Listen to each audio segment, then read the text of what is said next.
एचयूएमडी cat series में हम बात करेंगे कि एमसीक्यूज़ प्रैक्टिस कैसे होनी चाहिए, कितनी होनी चाहिए और कहाँ से होनी चाहिए। सबसे पहले हम बात करेंगे कि एमसीक्यूज़ कितने सॉल्व करने चाहिए। So it depends on the time you have before MD CAT. अगर आपके पास पूरा साल है तो आप बहुत ज़्यादा अबंडेंट एमसीक्यूज़ सॉल्व कर सकते हैं, abundant number of MCQs solve कर सकते हैं, लेकिन syllabus is your first priority. Syllabus को मुकम्मल तौर पर याद करने के बाद एमसीक्यूज़ आप सॉल्व करेंगे तो आप फिर उसके जितने ज़्यादा हो सकें उतना ही अच्छा है। ठीक है, अगर आपके पास टाइम थोड़ा है फिर इसमें आपको थोड़ा सा वाइज होना पड़ेगा। एक तो ये कि आप नंबर ऑफ़ एमसीक्यूज़ कम करेंगे क्योंकि फर्स्ट प्रायोरिटी आपकी क्या होगा, सिलेबस होगा, उसके बाद आप देखेंगे एमसीक्यूज़ को। तो आप नंबर कुछ कम करेंगे लेकिन आप उसको सिलेक्टिवली कम करेंगे। कैसे? जैसे बायोलॉजी है तो बायोलॉजी में ज़्यादा एमसीक्यूज़ ज़्यादा कंसेप्चुअल एमसीक्यूज़ नहीं होते बल्कि मेमोराइजेशन टाइप होते हैं। तो इसको आपको मेन चीज़ यही है कि आप अपने सिलेबस को प्रिपेयर करें और कुछ ना कुछ आपके कंसेप्ट हों, कुछ डिफ़िकल्ट टॉपिक्स के आपके पास अच्छे कंसेप्ट हों और ओवरऑल भी कंसेप्ट आपके बेसिक लेवल पर अच्छे ही हों। लेकिन इतने ज़्यादा कंसेप्चुअल एमसीक्यूज़ चूँकि इसमें नहीं होते तो इतनी इसमें एमसीक्यूज़ सॉल्व करने की ज़रूरत नहीं है।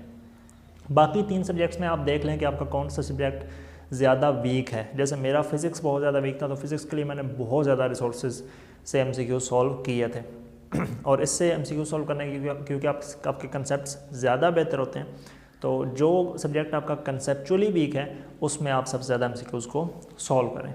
ठीक है, उसके बाद हम देखेंगे कि एमसीक्यूज़ प्रैक्टिस कैसे होनी चाहिए। तो इसमें सबसे पहले मैं आपको बताऊंगा कि अगर आप एक बिगिनर हैं, आप यू आर जस्ट स्टार्टिंग और आप बहुत वीक भी हैं कंसेप्ट वाइज या फिर वैसे ही एमसीक्यू सॉल्व करने में, और आप देखते हैं कि आप 60 एमसीक्यू सॉल्व करते हैं और आपके 10 ठीक होते हैं या 15 ठीक होते हैं, 20 ठीक होते हैं, तो आप ऐसी बुक्स से एमसीक्यू सॉल्व करें जहाँ पे आसान हो, आसान सोर्सेज से इनको यूज़ करें पहले और साथ में उनकी एक्सप्लेनेशंस भी हों।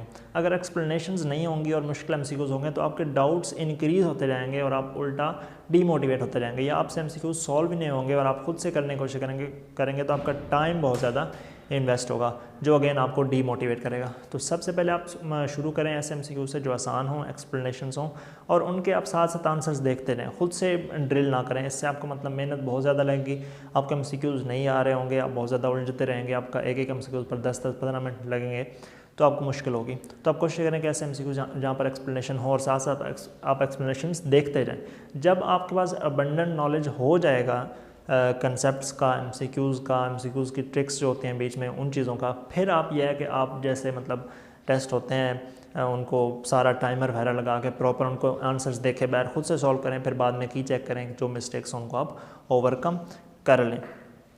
इसके बाद हम बात करेंगे कि एमडी कैट एमसीक्यूज़ का सोर्स जो है वो कौन सा हो, कहाँ से कौन से एमसीक्यू सॉल्व करें।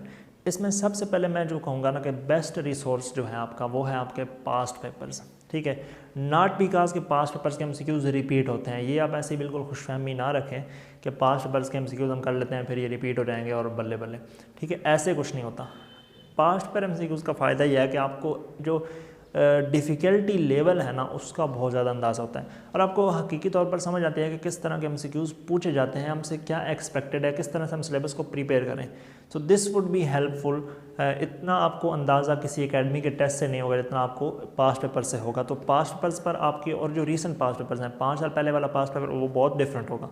उसको देखकर आप जज ना करें अपनी प्रिपरेशन को और इस चीज़ को किस तरह क्वेश्चन पूछे जाते हैं। अब विद टाइम जब एमडी कैट है वो टफ होता जा रहा है। ठीक है, तो आप रिसेंट 2-3 सालों के पास्ट पेपर्स देखें, उनसे अपनी प्रिपरेशन का अंदाज़ा लगाएं, ये अंदाज़ा लगाएं कि कैसे क्वेश्चंस आते हैं, कैसे सिलेबस को प्रिपेयर करना चाहिए वगैरह वगैरह।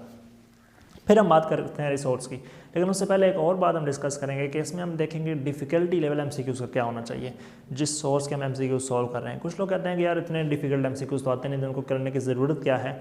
लेकिन मेरा एक दोस्त था, मुझे याद है, वो कहता था कि अगर मुश्किल एमसीक्यूज़ आएंगे तभी तो आसान एमसीक्यूज़ आएंगे ना, and that makes a huge sense. ठीक है, अगर आपने मुश्किल कर भी लिया तो ठीक है, जो आसान एमसीक्यूज़ हैं वो और ज़्यादा आपके लिए आसान हो जाएंगे। तो डिफ़िकल्टी लेवल को आपने इतना बॉदर नहीं करना, आपने इस चीज़ को ज़रूर बॉदर करना है कि अगर इररेलेवेंट एमसीक्यूज़ हैं, out of the syllabus MCQs हैं या तो इस चीज़ को आप कंसीडर ना करें। लेकिन अगर मुश्किल एमसीक्यूज़ हैं, आप समझ रहे हैं कि आप थोड़े से ज़्यादा उसका आपके कंसेप्ट और ज़्यादा बेहतर हो रहे हैं तो आप ज़रूर उनको सॉल्व करें। लेकिन पहले स्टार्ट आप उन एमसीक्यू से लें कि जो एक स्टैंडर्ड के मुताबिक हों, जो UHS की डिफ़िकल्टी लेवल से मैच करते हों। फिर बाद में जैसे फिज़िक्स के लिए मैंने अब A लेवल्स के जो रेड स्पॉट वगैरह होती है इसकी इस तरह की भी बुक सॉल्व की थी। स्कॉलर्स कंसेप्चुअल है, यानी कि इस तरह के एक्स्ट्रा रिसोर्सेज भी यूज़ किए थे, क्योंकि मैंने बताया कि मेरी फिज़िक्स सबसे ज़्यादा वीक थी, तो अपने डिफ़िकल्टी लेवल को इतना बॉदर नहीं करना। अब आप आएंगे कि आपने कहाँ से फिर MCQ सॉल्व करना है, क्योंकि रिसोर्सेज तो बहुत ज़्यादा हैं, ठीक है। और आप ये भी बिल्कुल ना समझें कि you are expected to solve all the resources, ठीक है, ऐसा नहीं है, ठीक है। चंद सोर्सेज आप यूज़ कर लें, दैट वुड बी इनफ। तो इसमें आप ज़्यादा कोशिश अगेन यही रखें कि ऐसे MCQs जिनके साथ एक्सप्लेनेशंस हों, और ऐसे MCQs आपको बुक्स से मिलते हैं, टेस्ट पर एक्सप्लेनेशंस नहीं होती। हाँ, कोई ऐसे टेस्ट आप हैं जो आपने किसी दोस्त से लिए या कहीं से लिए और उन पर एक्सप्लेनेशन साथ में है, सिर्फ की नहीं साथ में एक्सप्लेनेशंस भी हैं, तो फिर आप उन टेस्ट को भी सॉल्व करें।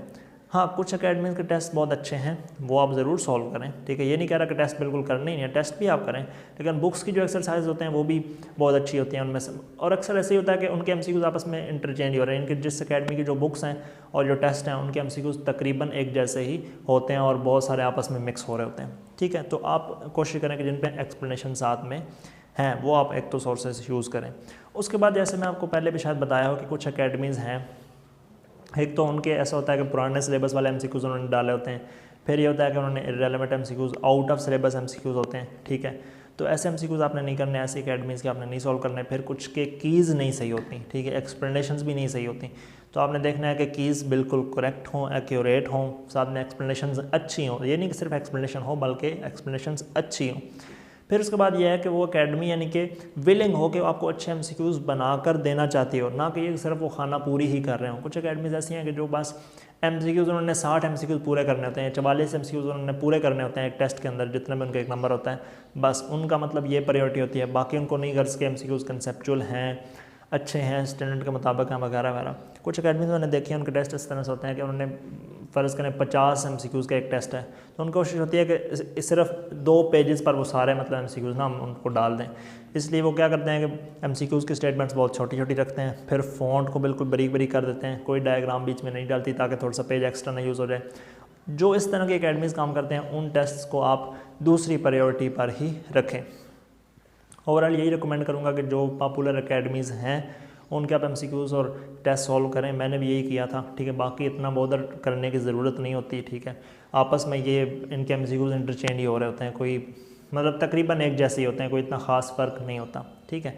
तो जो पॉपुलर 2-3 एकेडमीज़ हैं आपको पता है कौन सी हैं, आप उनके टेस्ट MCQs सॉल्व करें, बुक्स सॉल्व करें, और अगर आपके पास टाइम हो तो जो आपका मुश्किल सब्जेक्ट है आपका, उसके लिए आप और ज़्यादा MCQs को सॉल्व करें।